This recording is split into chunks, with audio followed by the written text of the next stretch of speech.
Bonjour à tous, c'est Alexandra d'Astrologie Guidance de Vie.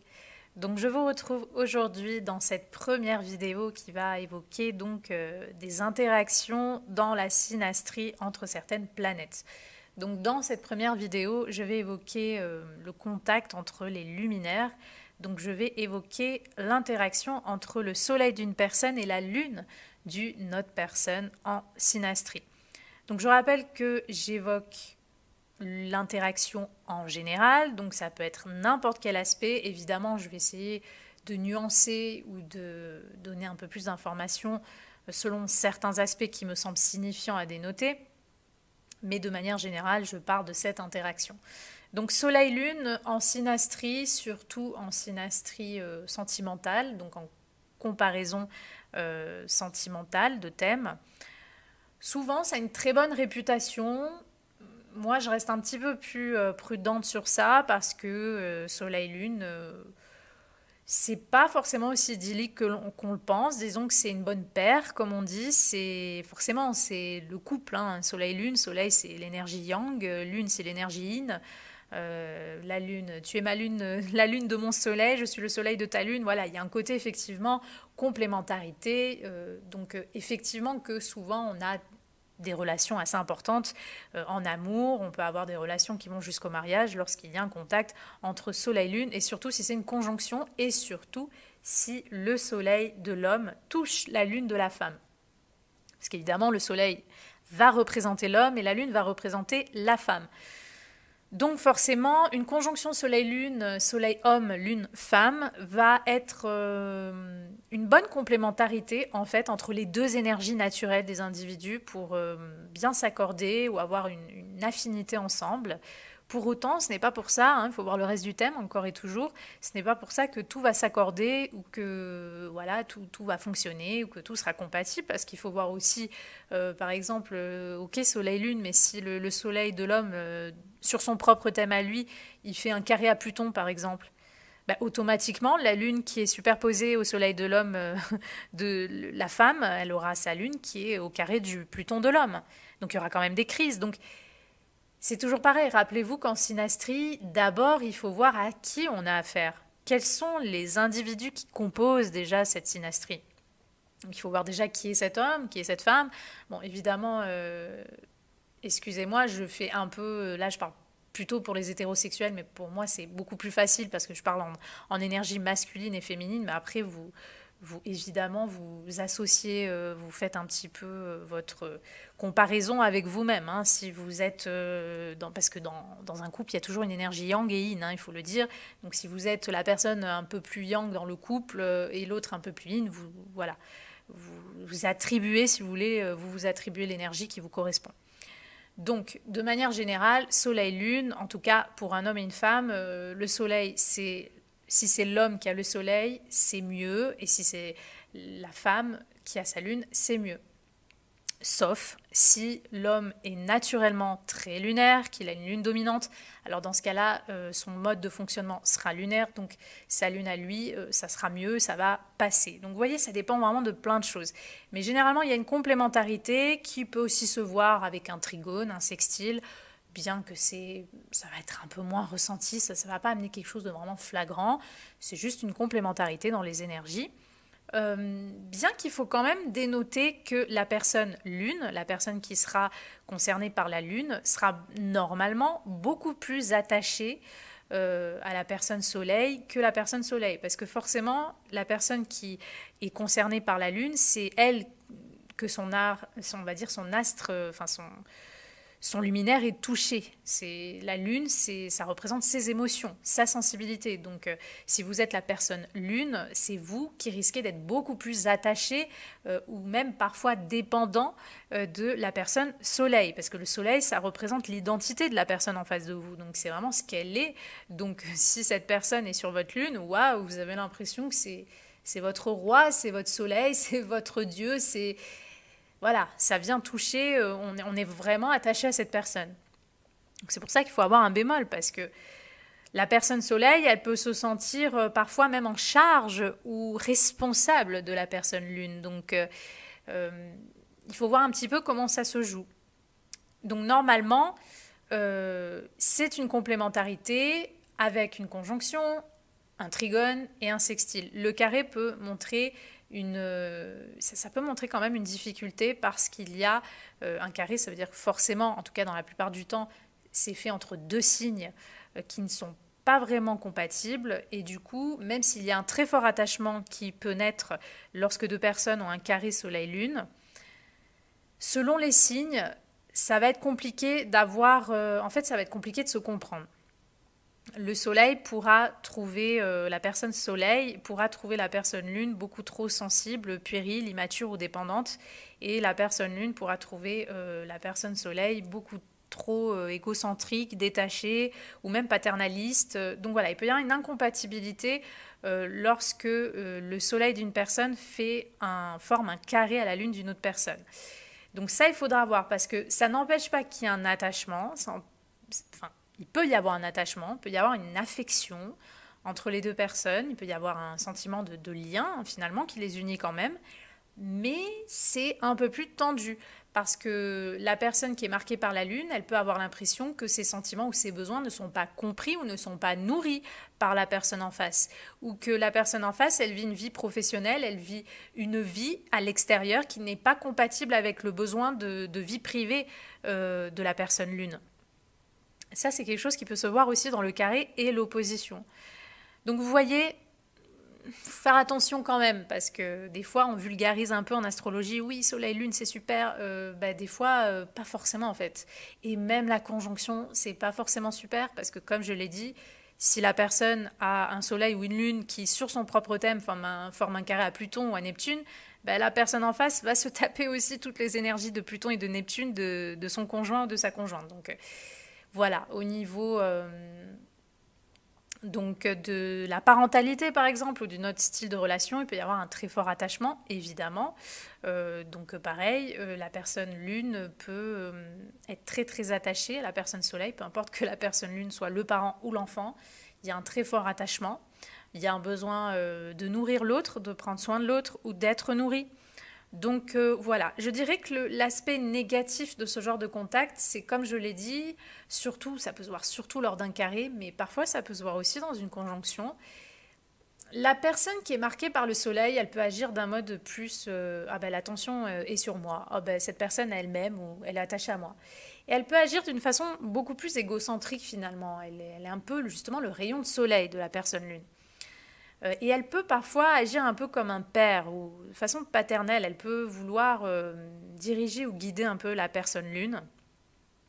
Et même parfois trouver la personne lune un peu trop sensible ou puérile ou dépendante. Ça, c'est quelque chose qui peut se voir dans certains cas. Donc évidemment, n'oubliez pas de considérer les signes qui sont marqués par cette interaction et les maisons.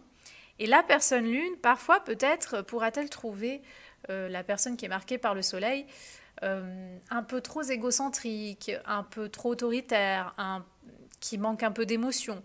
Donc forcément, il y a quand même, oui, il y a une complémentarité, mais on est quand même sur deux énergies différentes.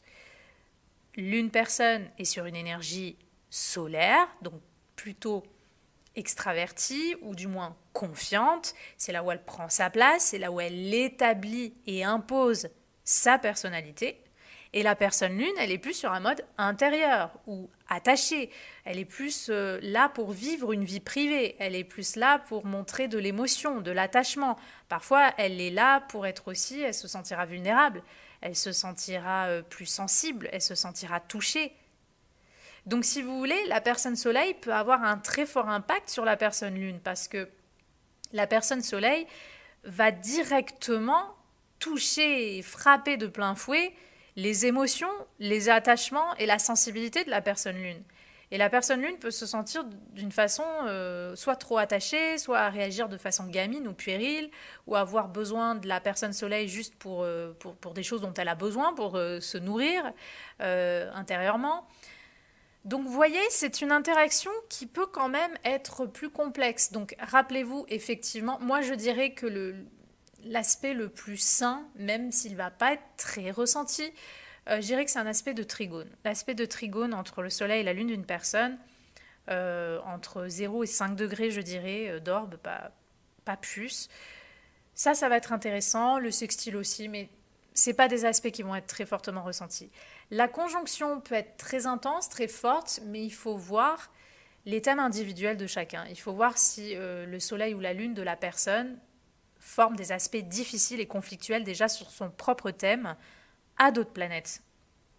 Parce que dans ce cas-là, ça va amener beaucoup plus de friction, de crise ou de difficultés dans l'interaction, dans la relation. Et les aspects de carré et d'opposition, comme je l'ai dit, il peut y avoir, alors avec l'opposition, il peut y avoir une forte attraction. L'opposition, ça fonctionne en synastrie souvent comme un jeu de projection ou de miroir. On a l'impression que l'autre a des choses qui nous manquent et donc on va essayer on a besoin de l'autre parce qu'il a des parts de sa personnalité qui nous manquent, où on a l'impression que ces parts de sa personnalité vont venir former un tout avec ce que l'on est. Donc souvent, il y a beaucoup de projections. Mais voilà, il peut y avoir une complémentarité dans l'opposition, mais le carré reste l'aspect qui peut être le plus problématique entre un soleil d'une personne et la lune d'une personne, même si je le répète, il peut y avoir beaucoup d'attachement, surtout de la part de la lune, de la personne qui est représentée par sa lune. Mais attention quand même, parce qu'il peut y avoir une très forte incompatibilité, et parfois c'est une incompatibilité entre la vie privée que souhaite l'un avec l'autre, et par exemple la vie professionnelle ou le train de vie ou la façon avec laquelle la personne s'impose. Donc ça, je parle plus de la personne soleil. Donc parfois, il peut y avoir une incompatibilité dans le train de vie, en fait, si vous voulez. Par exemple, une femme qui est au foyer et son mari est au travail, mais son mari travaille tout le temps, il est loin. Par exemple, admettons qu'il a un soleil conjoint Uranus, par exemple.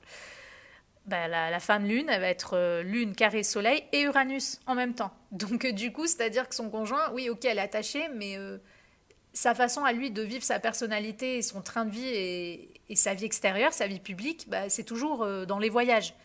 Donc en fait, la femme, elle est là, mais elle ne le voit jamais, son mari. Vous voyez, c'est juste un exemple. Donc en fait, c'est compliqué parce que c'est pas forcément qu'il y a une incompatibilité pure, mais il peut y avoir des incompatibilités de train de vie, en fait. Donc voilà, rappelez-vous que c'est Soleil-Lune, c'est très important, c'est signifiant, en conjonction, en trigone, en sextile, en carré aussi parfois, mais malgré tout, en carré, ça peut être beaucoup plus problématique. En opposition aussi, il peut y avoir deux secteurs différents, on peut avoir une incompatibilité entre deux domaines de notre vie par rapport à l'autre. Donc Soleil-Lune, c'est pas parfait non plus. Il faut pas idéaliser, comme j'ai déjà lu sur certains livres ou certains trucs d'astrologie, il faut pas idéaliser le Soleil et la Lune en synastrie parce que c'est pas forcément un truc de couple. Ça peut au début, mais ça veut pas dire forcément que c'est une compatibilité. Et pareil dans un thème autre, que ce soit par enfant, ami, Soleil-Lune en carré, peut y avoir aussi des incompatibilités d'humeur, de train de vie, entre le moi profond d'une personne et l'expression personnelle et extérieure de l'autre. Donc voilà, il peut y avoir quand même des incompatibilités. Et ça, c'est important de le savoir. Donc, la personne lune va pouvoir apporter un côté maternel, elle va pouvoir quelque part sécuriser la personne soleil, elle va pouvoir prendre soin d'elle, elle va être attachée, elle va pouvoir lui apporter peut-être un foyer, une vie de famille, et la personne soleil va pouvoir parfois représenter un mentor ou une personne qui est là pour sécuriser la personne lune, mais d'une façon plus concrète, qui va pouvoir représenter un socle, une personnalité forte qui va pouvoir peut-être gérer des responsabilités ou prendre des décisions dans la relation. Donc effectivement, il y a aussi un petit jeu quand même, je dirais pas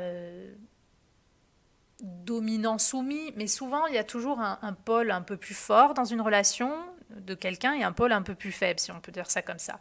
Donc oui, la personne soleil va plus représenter la personne susceptible de prendre des décisions, de s'établir ou parfois même de dominer carrément la relation, d'avoir un fort impact par son ego, par sa personnalité. Donc là aussi, admettons, prenez un soleil-lune, admettons que la personne qui est marquée par le soleil a déjà de nature un très fort ego, qu'elle est très narcissique. Si son soleil forme un carré à la lune de son conjoint, ou si son soleil forme une opposition, même une conjonction, elle va peut-être écraser l'autre. Donc c'est pour ça que je dis attention, parce que soleil-lune, oui c'est bien, mais il faut tout considérer. Déjà le thème individuel de la personne pour voir à qui on a affaire. Est-ce qu'on a déjà affaire à une personne toxique? Est-ce qu'on a... Voilà, donc très important de considérer comment la personne, elle vit son soleil déjà, la propre personne, comment elle vit son ego, comment elle vit son identité, dans quoi aussi, dans sa vie, quel métier, quelle vie elle fait, quelle place elle prend.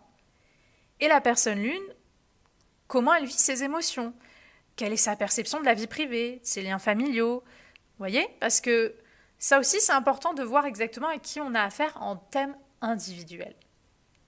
Donc voilà ce que je pouvais vous dire. Pareil, si c'est un homme, donc prenons l'exemple effectivement hétérosexuel, parce que c'est ce qui est le plus simple à faire, à vous expliquer un petit peu le symbolisme. Un homme hétérosexuel qui, lui, c'est la lune, c'est sa lune à lui, qui est en contact avec le soleil d'une femme, là, ça peut être un petit peu plus compliqué parce que il peut avoir l'impression que c'est lui le pôle un petit peu plus faible dans la relation. Et lui, il est plus attaché, il est plus dans un mode... oui, il peut materner, mais il peut être aussi dans la demande affective ou émotionnelle. Et la femme soleil, elle peut avoir toute sa personnalité qui écrase l'homme. Donc selon si l'homme il vit bien ou pas très bien ce genre de placement, entre guillemets, dans sa personnalité, ça peut amener aussi des frictions. Donc encore et toujours, soleil-lune, oui, considérez-le comme un aspect important. Oui, il peut y avoir des couples importants ou des mariages qui se forment lorsqu'il y a le soleil qui est conjoint à la lune d'une autre personne, surtout si c'est le soleil d'un homme et la lune, sur la lune d'une femme. Oui, c'est une interaction qui est très importante dans le cadre d'un trigone ou d'un sextile, mais rappelez-vous qu'il faut d'abord que vous regardiez le thème individuel, le vôtre et celui de la personne. Parce que vous allez déjà avoir une idée à quel genre de personnalité vous avez affaire, quels sont ses besoins ou quelle est sa façon de prendre sa place dans le monde. Et de là, vous pourrez interpréter le thème, et bien sûr en considérant la synastrie aussi par tous les autres aspects et interaspects, on appelle ça plutôt, qui vont être formés entre votre thème et le thème d'une autre personne. Donc, très important de vous rappeler ce point. Voilà ce que je pouvais dire sur cette première vidéo de synastrie concernant le soleil et la lune. J'espère que ça vous aura plu et moi, je vous dis à bientôt pour de prochaines vidéos.